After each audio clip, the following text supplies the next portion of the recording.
మన జీవితానికి అసలు అర్థమేంటి? డబ్బులో ఉందా లేకపోతే ఇంకెక్కడైనా ఉందా?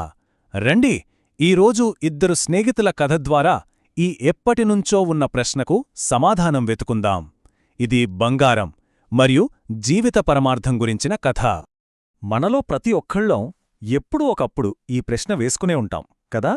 మనమిక్కడ ఎందుకున్నాం? అసలు మన పుట్టుకకున్న అర్థమేమిటి?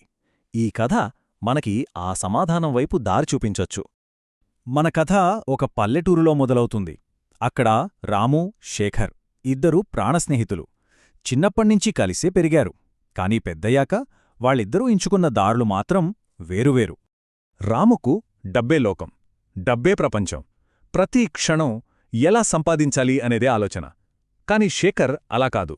అతని ఆలోచన వేరు. డబ్బు కంటే కూడా జీవితానికి అసలు అర్థమేంటి అని వెతకడానికే ఎక్కువ విలువిచ్చాడు. సో ఈ రెండు వేర్వేరు దారులు వాళ్ళని ఎక్కడికి తీసుకెళ్లాయో చూద్దాం. సరే, ముందుగా రాము కథ చూద్దాం. డబ్బు, సంపద అనే పెద్ద కొండను ఎక్కడానికి బయల్దేరాడు. మరి ఆ కొండమీద అతనికి ఏం దొరికింది? ఓ 10 ఏళ్లు పగలు రాత్రి తేడా లేకుండా కష్టపడ్డాడు రాము. దాని ఫలితమేంటంటే అతను ఏమేమైతే కోరుకున్నాడో డబ్బు, పేరు, అధికారం అవన్నీ తన కాళ్ల దగ్గరకొచ్చాయి. పైకి చూస్తే అతనొక విన్నర్. కాని ఆ డబ్బుతో పాటు ఒంటరితనం కూడా వచ్చింది. అవును, అతని చుట్టూ 100 మంది. కాని ఎవరు తన కోసం వచ్చారు, ఎవరు తన డబ్బు కోసం వచ్చారు అనేది తెలియని ఓ గందరగోళంలో పడిపోయాడు. చివరికి ఏం జరిగిందో తెలుసా?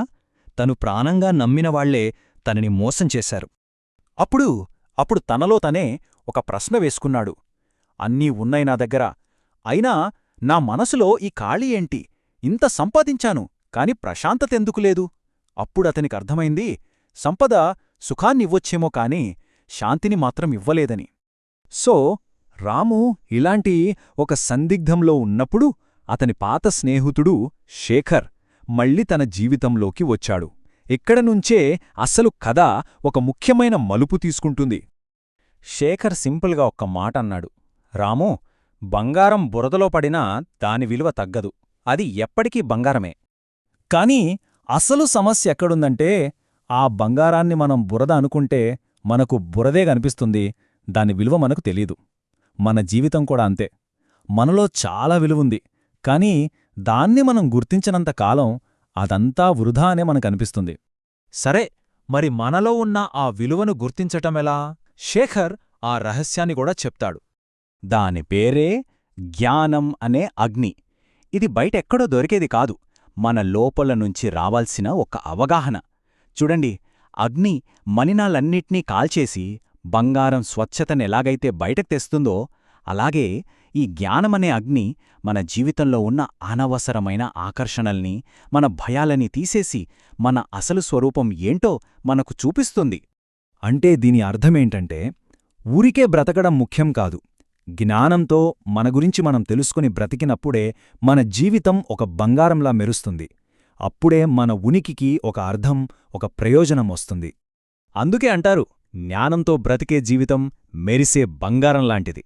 అదే జ్ఞానం లేని జీవితం, అది ఎంత విలువైందైనా సరే బురదలో కూరుకుపోయిన బంగారంలాంటిది. దాని మెరుపుపోతుంది, ఎవ్వరికీ ఉపయోగపడకుండా పోతుంది. శేఖర్ చెప్పిన మాటలు రాము మనసులో బలంగా నాటుకుపోయాయి. తనలో ఒక పెద్ద మార్పుకి అది నాంది పలికింది. అప్పుడు ఆ క్షణంలో రాముకి అన్నీ అర్థమైపోయాయి. నిజమే, నేను బంగారన్నే, కాని డబ్బు అనే బురదలో కూరుకుపోయాను అని తను గ్రహించాడు.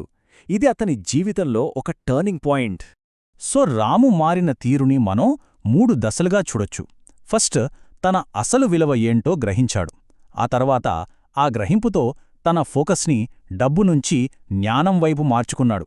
ఇక ఫైనల్గా ఊరికే సంపాదించడం కోసం కాదు, ఒక అర్థవంతమైన జీవితం కోసం బ్రతకడం మొదలుపెట్టాడు.